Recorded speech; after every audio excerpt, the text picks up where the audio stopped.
Hello guys, welcome back to our channel.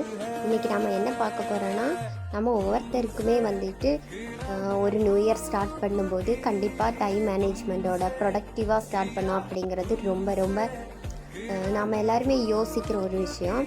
அதை பற்றி நம்ம அதுக்கான பிளான் பண்ணி எப்படி பண்ணலாம், அதுக்காக நான் யூஸ் பண்ணுற பிளானர் பற்றி தான் அதை எப்படி ஹோம்மேடாக ரெடி பண்ணலான்னு சொல்லி பார்க்கலாம்.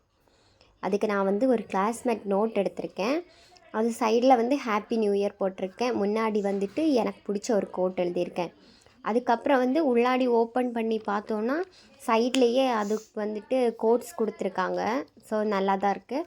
ஃபஸ்ட்டு பேஜில் எனக்கு பிடிச்ச கோட் எழுதியிருக்கேன். செகண்ட் பேஜ் வந்துட்டு நான் வந்து மோட்டிவேஷன் கோட்ஸ் எழுதுறதுக்காக விட்டுருக்கேன். அப்புறம் 2024 2024 என்னென்ன பண்ணால் 25ஓடதும் போட்டிருக்கேன். அதுக்கப்புறம் விஷன் போர்டுக்கு வந்து ஒரு பேஜ் கொடுத்துருக்கேன்.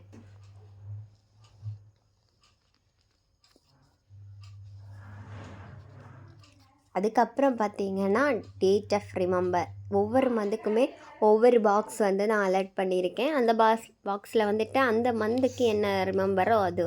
அதுக்கப்புறம் வந்து ட்ராக்கர் ஒன்று வந்து ட்ராவல், அப்புறம் மூவிஸ், வெயிட்டு, அதுக்கப்புறம் வந்து பீரியட் ட்ராக்கர். அதுக்கப்புறம் சேவிங்ஸுக்கு ஒரு ஃபுல் பேஜ் கொடுத்துருக்கேன், நிறைய சேவ் பண்ணும் அப்படிங்கிற ஆசையில். அதுக்கப்புறம் வந்துட்டு நம்ம ஹாப்பி மூமெண்ட்ஸை வந்து நோட் பண்ணிக்கிறது கொஞ்சம் பேஜ். அதுக்கப்புறம் நம்ம மைண்டில் இருக்க கஷ்டத்தை எழுதுறதுக்கு வந்து கொஞ்சம் பேஜ் போட்டிருக்கேன். அதுக்கப்புறம் பார்த்திங்கன்னா மந்த்லி எக்ஸ்பெண்ட் பண்ணுறது வந்து எல்லாருமே ரீசார்ஜ் பண்ணுவோம். அப்புறம் வெஹிக்கிள் வச்சுருக்கோன்னா வெஹிக்கிளுக்கு யூஸ் பண்ணுவோம். அந்த இதுவுமே போட்டிருக்கேன். அப்படியே இயருக்கான ஒரு பிளானிங் வந்து முடிஞ்சிருச்சு.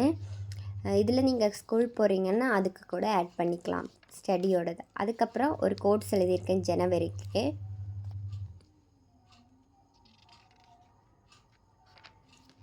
அதுக்கப்புறம் பார்த்திங்கன்னா ஜனவரி மந்த்துக்கான டாப் 3 கோல்ஸு. அப்புறம் என்னென்ன பண்ணணும் அப்படிங்கிறதுக்கு பர்சனலும் ஒர்க்லையும். அப்புறம் சேவிங்ஸ், இதை மந்த் ஸ்டார்டிங்கில் எவ்வளோ பேலன்ஸ் இருக்குது, எவ்வளோ எக்ஸ்பென்ஸ் பண்ணுறேன், எவ்வளோ சேவிங்ஸ் பண்ணுறேன், எவ்வளோ வந்து எண்டிங் பேலன்ஸ் இருக்குது. அதுக்கப்புறம் 21 டேஸ் சேலஞ்சோட ஸ்டார்ட் பண்ணுறேன். ஃபஸ்ட்டு வந்து வேக்கப் டைம் எப்படியாச்சும் 5:30க்கு எந்திரிக்கணும். அதுக்கப்புறம் எக்ஸசைஸ். இவ்வளோ தான் வந்துட்டு இந்த பிளானரில் யூஸ் பண்ணியிருக்கேன். உங்களுக்கு இந்த பிளானிங் ஐடியா பிடிச்சிருந்துச்சுன்னா மறக்காமல் இது மாதிரி ட்ரை பண்ணுங்கள். கண்டிப்பாக உங்களுக்கு நியூ இயர்ஸை வந்துட்டு ப்ரொடக்டிவாக கொண்டு போகிறதுக்கு யூஸ்ஃபுல்லாக இருக்கும். அதுக்கப்புறம் வீக் ஒன் இனிமேல் தான் ஸ்டார்ட் பண்ண. கண்டிப்பாக ஃபியூச்சரில் அப்டேட் பண்ணுறேன். Thank you so much. Thanks for வாட்சிங்.